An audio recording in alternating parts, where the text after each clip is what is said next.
বিতর্ককে পেছনে ফেলে ICC champions ট্রফির মাঠের লড়াইয়ের শুরুর প্রতীক্ষা আর কয়েক ঘন্টা।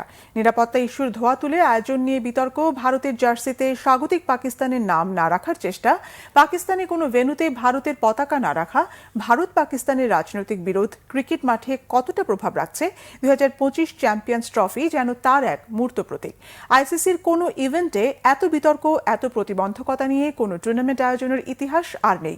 দীর্ঘ 17 বছর পর ঘরের মাঠে কোনো টুর্নামেন্টের আয়োজক পাকিস্তান, কিন্তু ভারতের চাপে সেই টুর্নামেন্ট হচ্ছে হাইব্রিড মডেলে। নিরাপত্তা ইস্যুতে পাকিস্তানে খেলবে না ভারত, এই বিতর্কেই কেটে যায় 3 মাস।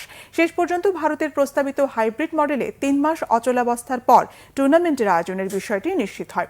পাল্টা জবাবে ভারতের স্বাগতিকতায় পরবর্তী 3টি আইসিসি টুর্নামেন্টে নিরপেক্ষ ভেন্যুতে খেলার দাবি নিশ্চিত করে পাকিস্তান। 8 দলের টুর্নামেন্টে 7 দল খেলছে পাকিস্তানে। ভারতের সব ম্যাচ হবে দুবাইয়ে। আইসিসির 72% স্পন্সর ভারতীয়। সেই দাপটে নিজেদের যে কোনো সিদ্ধান্তই দেশটি চাপিয়ে দিচ্ছে বিশ্ব ক্রিকেটের উপর। স্বাগতিকতার বিতর্কের অবসান হাইব্রিড মডেলে হলেও পাকিস্তানের নাম লেখা জার্সি পরে খেলতে অস্বীকৃতি জানায় ভারত। যদিও আইসিসির হস্তক্ষেপে 1.5 মাস পর এই সমস্যার সমাধান হয় এবং পাকিস্তানের নাম লেখা জার্সিতেই খেলতে বাধ্য হয় ভারত।